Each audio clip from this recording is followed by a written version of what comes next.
నాకు 2009లో sugar attack అయింది.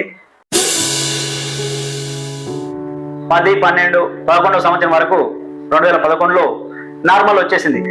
నాకు ఒక రక్తం దానం చేయాల్సిన అవసరం వచ్చింది. తల్లిదండ్రులకు రక్తం ఇవ్వాలంటే ఇంత బాధపడుతున్నారని చెప్పేసి నా మనోభావం దెబ్బతిన్నది. 2014లో ఆ రోజు మేము మొదలు పెడితే ఒక 45 మంది ఇవ్వడం జరిగిందండి. మొట్టమొదటిసారి రక్తదాన శిబిరంలో మేము ఇక్కడికే పిలిపించి క్యాంప్ పెడితే ఒక 45 మంది ఇవ్వడం జరిగింది. అప్పటి నుండి ఇది ఎప్పుడు ఇద్దాం అనేది ఒక క్వశ్చన్ వచ్చింది. మన దేశానికి ఎంతో సేవ చేసిన ఏపీజే అబ్దుల్ కలాం గారి జయంతి గుర్తుకొచ్చింది. అతను ఎందుకంటే దేశాన్ని రాష్ట్రపతిగా చేసిన వ్యక్తి, ప్రజలకు ఆదర్శంగా ఉన్నారు తప్ప తనకంటూ ఏది నిర్మించుకోలేడు, తనకంటూ ఆస్తిలో ఏవి పెట్టుకోలేడు. కాబట్టి అతన్నే ఆదర్శంగా తీసుకొని అతన్ని ముందుకు తీసుకెళ్లిపోవాలని చెప్పేసి అతని పేరు మీద మేము రక్తదాన శిబిరం మొట్టమొదటి పెట్టడం జరిగింది. అప్పటి నుండి ఈ రోజు వరకు 10 రక్తదాన శిబిరాలు అతని పేరు మీద పెట్టడం జరిగింది. డాక్టర్ బిఆర్ అంబేద్కర్ గారు కూడా ఎంతో మనకు రాజ్యాంగ నిర్మాణంలో ముందు వరుసలో ఉన్నారు. కాబట్టి అతన్ని కూడా ఆదర్శంగా తీసుకొని ఇది 6 months కోసారి, ప్రతి 3 months కోసారి ప్రతి జెంట్స్ ఇవ్వచ్చు, 6 months కోసారి ప్రతి లేడీ ఇవ్వచ్చు. ఇప్పటికి 12 మెగా రక్తదాన శిబిరాలు మేము ఇవ్వడం జరిగిందండి. చాలా మందికి ఆదర్శంగా అంటే యువత చెడుదారిన పట్టినప్పుడు ఆ యువతను గుర్తించి మీరు అంటే ఆ యువతను చేరదీసి గుర్తించి వాళ్ళను సన్మార్గంలో పెట్టే ప్రయత్నాలు కూడా చేశారు. అవునండి.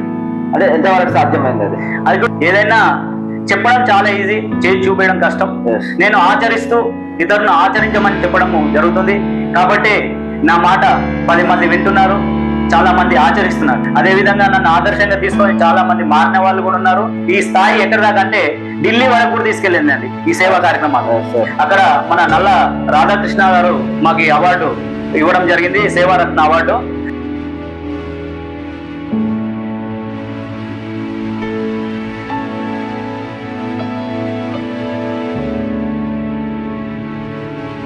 నేను ఒక కార్మికుడిగా ఉండి కార్మిక పరంగా కూడా రాజకీయం చేయడం జరిగింది. సిఐటిలో పనిచేస్తూ కార్మికుల పక్షాన నుండి ఎంతో మందికి నేను కార్మికులకు రక్షణగా ఉండి సేవ చేయడం జరిగింది. ఒక వ్యక్తిని చూసి ఓటేసినా తప్ప ఈ పార్టీ ఆ పార్టీ అంటూ నేను జెండానైతే పట్టలేదు.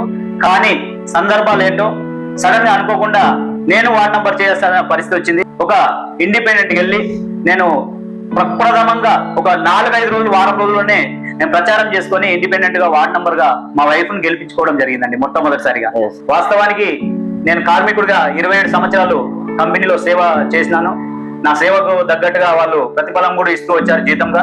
కానీ ఏదైతే వార్డ్ నంబర్ గా మా వైఫ్ గెలిచిందో వాళ్ళకు ఏమనిపించిందో ఏమో కానీ నన్ను రకరకాల ఇబ్బందులు పెట్టేసి నన్ను బయటకు పంపే ఏర్పాటు చేశారు. అక్కడ కూడా ఏ విధంగా కూడా ఇబ్బందిని ఎదుర్కొన్నా కూడా వాళ్ళు నన్ను తట్టుకోలేక ఫైనల్ గా ఏం చేశారంటే వాళ్ళకున్న యాక్ట్ల ప్రకారం తీసుకెళ్లిపోయి ఒక ట్రాన్స్ఫర్ అని చెప్పేసి శ్రీకాకుళంలో నాకు జాబ్ వేయడం జరిగింది.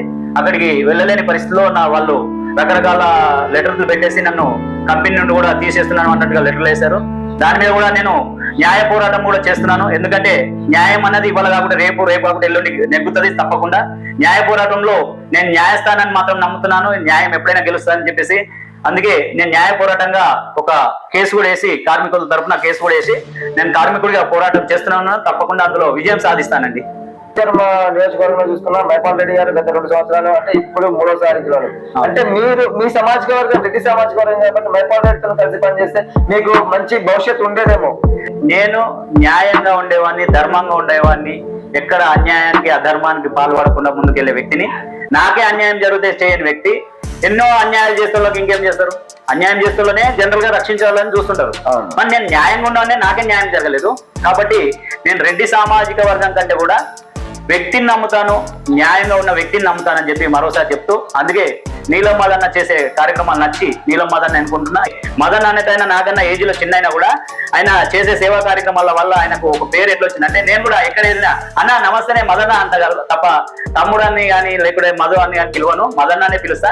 అందుకే చెప్తున్నా ప్రజలకు అందరికీ సేవా కార్యక్రమాలు కానీ మంచి భావన ఉన్న వాళ్ళు కానీ అన్న అనిపించుకుంటారు ఎంత చిన్న వయసు కూడా. అందుకని అందరికి చెప్పేది ఏంటంటే సమాజంలో అన్న అనిపించే స్టేజ్గా ఉండాలని నేను కోరుకుంటున్నా. అలాంటి సందర్భంలో చాలా మంది స్టూడెంట్లను చూస్తుంటాం, సార్ నమస్కారం, సార్ నమస్కారం అంటారు. అంటే మీరు భవిష్యత్తులో టీచింగ్ పని చేస్తారు, ఒక గౌరవం ఉంది. నేను బయట చేసే వృత్తిలో నేను యోగా ఏదైతే నేర్పిస్తున్నో యోగా గురువుగా నాకు ఒక మంచి పేరు కూడా వచ్చిందండి ఇక్కడ. ఇన్ని ఇప్పుడు ఒక రక్తదాన శిబిరం పెట్టారంటే మామూలు విషయం కాదు, కొంత డబ్బు ఖర్చు అవుతుంది. ఒక యోగా శిబిరం పెట్టారంటే కొంచెం డబ్బు ఖర్చు అవుతుంది. అంటే పిల్లలకు యోగా అంటే అన్ని ఉచితంగానే చేపిస్తున్నా అంటున్నారు, కానీ అది చేయాలంటే కొంచెం కసరత్తు ఉంటది. కసరత్తో పాటు ఆర్థికంగా కూడా కావాల్సి వస్తుంది. అవునండి. ఆర్థికం ఎలా సమకూరుతుంది? ఇప్పటి వరకు అయితే నేనే బ్యానర్లు కొట్టించుకోవడం కానీ, నేనే కొంచెం అది చేయడం కానీ చేసుకుంటూ వస్తున్నాను. నెలకు ఒక 1000 రూపాయలు పక్కన పెట్టుకుంటే 12 నెలలకు 12,000 అలా పక్కకు పెట్టుకొని చేయాలని ఒక నిర్ణయం తీసుకున్నాను 2014 నుండి. అదేవిధంగా ముందుకెళ్తున్నాను. ఒక్కోసారి 20,000 అవుతున్నాయి, ఒక్కోసారి 10,000 అవుతున్నాయి, ఒక్కోసారి 50,000 కూడా అవుతున్నాయి. సేవ చేయడం నా వంతు, సేవ చేయించుకోవడం ప్రజల వంతు అని చెప్పేసి కూడా ఈ సందర్భంగా చెప్పడం జరుగుతుంది.